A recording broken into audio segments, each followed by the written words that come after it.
All right, y'all. Let's do a little bit of a recap. It's been a hot minute because obviously I've been super busy with a lot of this Blood World stuff, getting the site up and everything.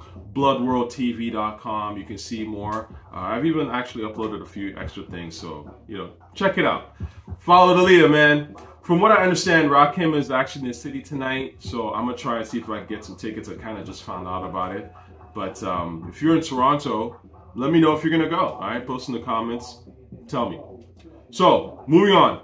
Let's talk about Melle Mel and Eminem. I'm gonna do a little bit of a retread because I still get people in the comments who are like, yo, you gonna talk about that Melle Mel thing? Like as though I'm Melle Mel ducking Eminem or some shit. Alright, man, so let's get into it. Let's see what these Rappcats are talking about. Forgot a few notes here.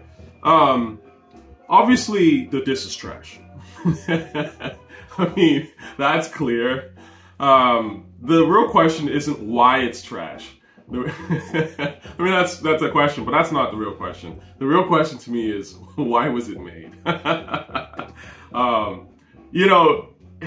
Why did Melle Mel feel like he even, because he agitated Eminem, all things considered. I mean, why did he feel like he needed to make the track, and what made him choose that beat or even go in that direction with the diss? That's what I would love to know, because we obviously know that it's trash. The other real question actually is that did Melle Mel act alone? Okay, because what we heard was a crime on our ears. Okay, that shit was garbage. Okay, so did Melle Mel have any accomplices? All right, like did he make this beat? Like was his boy in the room while he was recording this shit? Like we need to know this shit. Like who allowed him to put this out? Because it was just a bad look, period. And it's really the waste of a look, because when I look at Melle Mel's channel, which I am subscribed to, he's got like almost 400,000 views on that track. So clearly a lot of people came to listen to that shit. And then obviously the rest of his stuff's got like, 2,000 views, 3,000 views, much, much lower. So my point is this: if you're going to be strategic about putting out a diss record to Eminem, the biggest rapper in the world, all things considered, if we're being real in a way, why not line it up more, right? Have some dope music, like really get your buzz up, right? And again, it would be so easy, because obviously people are going to go to Melle Mel's page and say, oh, okay, well the diss track, well, it's trash, so they're not going to be motivated really to check out anything else.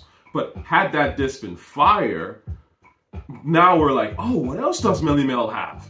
And then there's another track that's fire. We're like, oh my God, like Melle Mel spitting that shit. Maybe we gotta pay attention to the old school. Maybe the old school really got them heaters. They've been silently practicing their art on some like old man ninja shit, and now they're really ready to take over the world again. Like that would have brought some excitement. But instead, Melle Mel drops a whack diss out of nowhere, and to me, squanders the opportunity, right? And in a way, it makes it like kind of, I wouldn't say it fully closes the book on hearing new stuff from Melle Mel, but in a way, it's almost kind of like, yeah, okay, the book is closed. Like people are not gonna want to hear from you necessarily anymore, unless I would say the second diss track, the second one, if he was to do another one, would have to be incredible, right? And then maybe that door can reopen again. But again, this is just my honest and humble opinion. The thing about that diss to me was two things.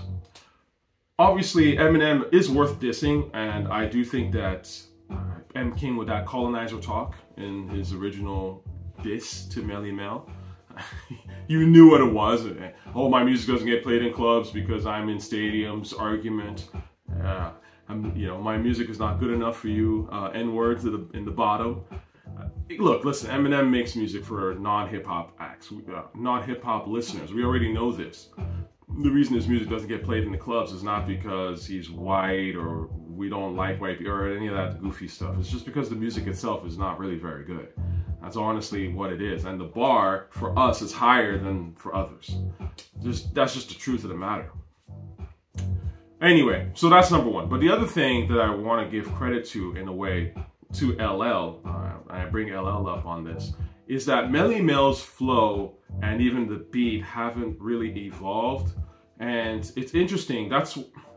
Melle Mel's rapping like he's stuck in that old flow from 1980, right?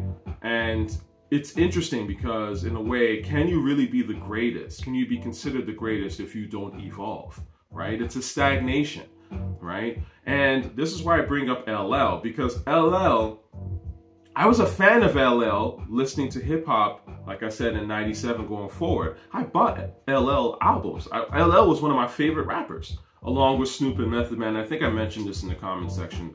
By the way, if you want to see more, go to the community section and you'll see me post videos and just, conversation there sometimes. But the point is, LL, I liked LL growing up. He was one of the guys that in a way kind of got me into rap in that sense. Good entry-level rap, if you want to call it that, even though it's not quite that, but sure, we can call it that. And the point is that LL came out in, what, 1984, 1985. I need a beat, right? Which you still hear. I was outside at Kensington Market selling some t-shirts and someone was playing that shit. So the point is, LL came out like, let's say, 5 to 10 years after Melle Mel or something. Like, there are some considerable years, but not so many. We're not talking 20 years or anything. So just on the backs of Melle Mel, LL came out, and LL was able to maintain a high level of musical output and compete with Rakim and all these amazing artists that are coming out the gate and shutting out whack niggas, right? Then compete when Nas and Jay and them are still rocking, right? And compete when DMX comes in and Mos Def and all these guys. Again, you got to give LL credit. So when he did Coin, to me, when he started saying greatest of all time, and I bought that album, I was like, I didn't really understand the ramifications of what he was saying at that time. But in hindsight, it's like, yeah, man, you are one of the greatest of all time. And people should give you credit for that shit because you actually kept up. He wasn't using the same flow. He had a flow in 85. His flow in 85 is different from his flow in 1990, which is updated and up to par with his flow in 1997 and, keeping up, with the times. And Melle Mel hasn't done that, unfortunately. And in a way, when I heard the diss, I'll be honest with you, it did make me look at Mel a little less. Now, Melle Mel doesn't need me to look at him as anything. He's a legend already, right? I'm nobody in the grand scheme of things. I haven't done anything rap related. So I'm just a fan giving my opinion. But the point is that I wish that Melle Mel would come out with something more seasoned, And I think it shows something in hip hop when you can continue to stay sharp or relatively sharp. That's when, of course, we start to really put you up there in the pedestals and the texts of the greats, right? So anyway, moving on. I want to talk very briefly about Ali on VladTV. Ali's talking on VladTV about how he wrote Country Grammar and his issues with Nelly and all that stuff. Now, I don't know the full story. The only people that are going to know what's true, what's not true are obviously Ali and Nelly. That's kind of it, right? To be honest, from an outsider looking in, Ali looked crazy to me and he looked like he was bitter and kind of talking in circles. And that's kind of the first thing. Whenever I see someone make an allegation of some sort or complain about misconduct or whatever, or someone doing this and did them wrong, I try to see how coherent that person is and how on topic they are. And if they're not really on topic and if they talk in circles, then to me, they're kind of making shit up. Or they just have some sort of a issue that really they partly caused. Someone told me this one time that I think is actually really brilliant observation, okay? A lady told me this, by the way, young lady, very sharp. And she said, the difference between sadness and bitterness, right? Usually when someone is sad about something, it's about something that in a way they really couldn't control. It just happened and it might have been a big life change. Like, for example, you might be sad that your parents died, right? Your mom passed away. So there's a way that when you're sad about something, like you do feel bad about it, but it's almost kind of a, maybe a little bit more meditative, a little more calm, but I mean, it doesn't mean that you don't feel bad, but essentially you don't feel, and there's no anger there, if that makes sense, or there's very little. But when someone is bitter, right, and there is that anger side, aspect to what they're saying, they feel bad about something and there's that anger element, usually that means that person is partially responsible, if not very responsible, for whatever that situation that person is kind of complaining about. There's an element of guilt, but it's being sort of rerouted as anger and essentially bitterness. And that individual is partly responsible, but doesn't want to admit it, right? And to me, Ali came across as bitter. I'm not saying that, you know, Nelly was perfect or Nelly didn't do Ali wrong in any way. Again, I don't know their situation, but the way that Ali was communicating emotionally to me was, this is a bitter dude. And to me, I'm like, oh, well, if you're bitter, then you're part of the reason why you're here. So unless you're gonna sort of highlight that in a real way instead of just blaming Nelly, then why am I listening to you? And of course, I always thought it's interesting, VladTV being VladTV, they've got Sean Perez who's there just egging him on, man, like, you know, in the name of great journalism. It's all exploitation shit. Look, at the end of the day, they know exactly why he's there. He's there to talk shit about Nelly and get views, right? And if you didn't think Ali was being weird enough, then he introduced some clown wearing like a towel or whatever. I don't know what the hell. Like, I remember seeing the thumbnail and being like, who? This dude look weird. Just like, you know, it's like the manifestation of that weird shit that's in Ali's mind. And you're just like, And, you know, you mentioned also, I thought that was, you know, interesting. He was talking about how he was a fan of Candace Owens and stuff. And it's like, of course. Of course you are. I feel like, honestly, most of the black folk that go on VladTV at this stage probably got some coon in them. I gotta be real with you. I've seen it. It's just, because again, it's like, why would you even go on VladTV at this stage of the game? You know, like, don't you know what it is? So I already expect that. I wasn't surprised when he said that, to be honest with you. I really wasn't. I always like, I'm like, okay, weirdo. I know that these are... Anyway, let me not be disrespectful, but the point is I look at people a certain way when they show up on VladTV now. And I've been looking at them like that, honestly, for many years, in a sense. I've seen the patterns enough now to kind of be like, yeah, this person is probably a suspect individual on some sort. But not everyone. And I typically love, like, my favorite interviews, of course, are the ones where they have the hip-hop pioneers, or there's some sort of hip-hop content and the music is being discussed, because that's all I care about. I don't actually give a shit about someone's personal life and, you know, what your thoughts are on prison and getting raped and all that goofy shit and violence, and I don't care about that. So when it's more music, those are obviously my favorite interviews. Moving on. Lastly, I want to talk about Doggie Diamonds, who has actually been doing some pretty good shows recently. I don't always watch Doggie Diamonds stuff, but, you know, shout out to Doggie Diamonds. You know, not necessarily somebody that, like I said, I watch all the time, but I did see him sort of streaming, and I checked out some of his stuff, and they were on point. And I really think that his latest one, where he was talking about labels not signing rap anymore and not prioritizing rap, if you get the chance to watch it, I would say watch it.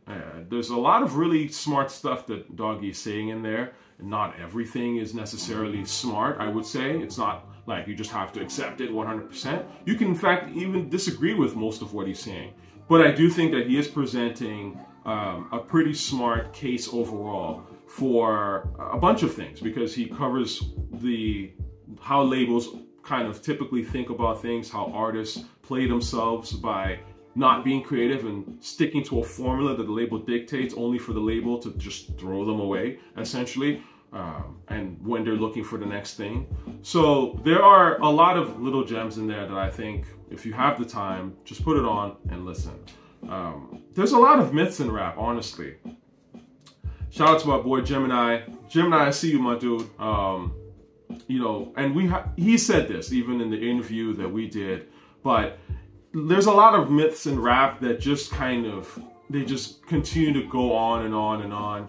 Nobody seems to challenge them. And honestly, if I had to bet, if I was a betting man, I'd say 98% of those myths were created by the record labels. Because that's how people who are savvy and educated and who have the capital, that's how they think. They do underhanded shit. They create narratives, you know, feed them through people that are not them, but somehow get people to think that that's what reality is when, right? And make it seem like, oh, that's just what someone came up with, when in fact it's it's just like a truth that everyone should buy into, when in fact someone constructed that reality, right? And this idea that you don't need a label, I think Doggie Diamonds was talking about this myth about, oh, you don't need a label, right? You hear this all the time. I'm independent, man. Like, how many of these independent rappers have we caught actually being signed to a label, right? How much cap can people take before they realize, man, this is total cap? Nipsey was capping with that independent. I said this way back. I, of course, got called a hater and all that kind of stuff. He was independent and selling out whatever, okay? But somehow got Jay-Z talk, whatever. Kendrick, Plant, right? Independent. Independent through Interscope. So we've been through this cap nonsense before. But the fact of the matter of what Doggie was talking about is how essentially, because of how music has been monopolized, which is, in my opinion, why music, most of it sounds so bad, is that there's very few entities that control music in the grand scheme of things, especially compared to when I was growing up and listening to music. There was more variety because there were just more players, right? Now everyone's consolidating, and that's why the music is becoming more homogenous, and radio is becoming more homogenous, right? And the point is that whether you like it or not, to a certain extent, you already are signed to a label. You're just not getting paid. Because if you're putting your music on streaming services, if it's on YouTube, you're already kind of dealing with a label. And YouTube is that label. YouTube has relationships with the major labels who obviously are in bed with each other in terms of streamings and how streams work and what, you know, who gets paid what and why and how. So the point is, you know, they have a lot more control than you would think. And I'm not saying that that means that you should just give up all your artistic control and all that stuff and just lay down and die. What I am trying to say is that this is why an artist, in my opinion, has to get really creative, because only artists can disrupt that by really making something that is powerful and speaks to people. You know what I mean?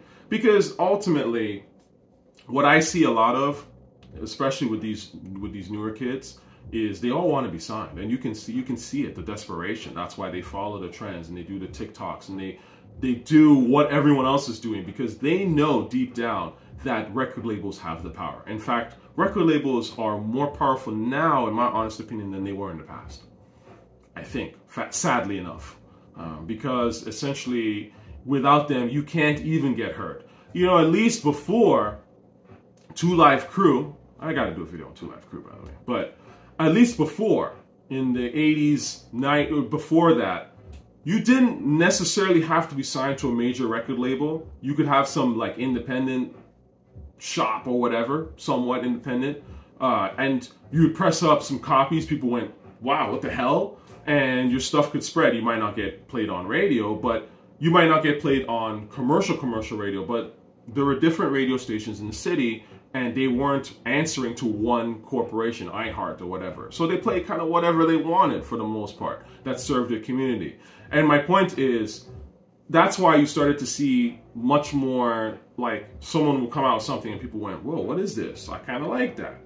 Now you don't see that because it's all monopolized, right? And the kids are just following along. They're just following the trend. So I think that's why whenever I hear that myth, I'm like, you guys want to be signed more than ever. And it shows to me that the record labels actually do have much more power. In fact, maybe more than they typically did, unfortunately. Because if without them, you're not getting heard out here. You know, you can make your music and it'll stream little numbers or whatever, but they're the ones with the relationships with radio, which is still sort of, even though people don't listen to radio as much, but radio is still a thing. And they have connections to all the major streaming platforms, YouTube and all that kind of stuff, Google. And so the internet has been taking over, man. I mean, it's not the Wild West that people think it is. I think in my day, we looked at the internet as kind of this place where anything goes, right? In the early 2000s, and oh, like, you know, you could put a video on YouTube and it could just go viral because of just how cool it is or how unique it is and stuff like that. And the best stuff will rise to the top because that's just how it will be because it's the internet and we're all in it together. But it's like, no, not anymore, man. Those days are gone. All right? Anyway, hope you all enjoyed this recap. If there's anything else you want me to address, going back in terms of news, feel free, let me know. Oh, last little thing. I did see some of the Hip Hop 50. It's like an 8-hour concert. I wish I was there, honestly. Like I've said, I will be in New York in September for like a few days or something. But the point is that I would have loved to be in there, but I'm just obviously occupied with a lot of things. And I did see the show, but not all of it because it's 8 hours long. If I was in New York, I would have been there and obviously taken in the whole 8 hours. But I'm catching up to little parts of that show. So obviously I think I saw Kane perform. I think Kane did a really great job with like his dancers, if I'm getting it right. There's been a lot of shows, so maybe I'm mixing them up. Rakim was dope, obviously. Slick was dope. Fat Joe, I saw a joke online about how when Fat Joe took the shirt off, it's like why? Like, but you know, I get it to a certain degree, right? It's like you're just you're out there. You're just being fearless. Sure, I guess wasn't necessary, but again, and now that I think about it, was there anyone else with their shirt off? It's not like all these guys, all these rappers had their shirts off, and then it's like, nah, like if you're gonna do it, then I'm gonna do it because I want to celebrate that I'm allowed to also have my shirt off, right? Type of thing, and you know, then I kind of would have understood it, but just to have the shirt off, all of a sudden it's like, okay, what's that about? So I wish Tony Sunshine. I don't think he performed My Dick, which I love. I wish he kind of did that song, at least the opening part of it. It was obviously my favorite sort of Tony Sunshine moment. That and his singing on 100%. So anyway, but so far it looked okay. It looked like a pretty decent time for those who were there. And as I said in my video previously about Hip Hop at 50, I mean, I'm all for giving flowers to the pioneers, of course, and celebrating Hip Hop at 50, but I do think hip hop has become very stagnant, and we've obviously, I believe, lost control of it in a major way, and I would hope to see that control come back on some sense, you know? Let the music get better, that's all. Be original, right? Like, really come with something. Don't take it back to this or take it back to that. That's not how this stuff works. Or, again, you see the shirt, right? Follow the leader, right? Rakim. I took it back to Rakim, but I'm taking it forward in the animation, something that you haven't seen before. You know, like, you got to take it back to and then take it forward. But you can't just take it back and stay there. Do you know what I'm saying? Don't get just comfortable with being in one spot. You have to look at what's come before you, love what's come before you, then pick out the dope stuff, and then see where it can go now in terms of how does it apply to 2023 and the future, right? So I hope that that's what happens with hip-hop.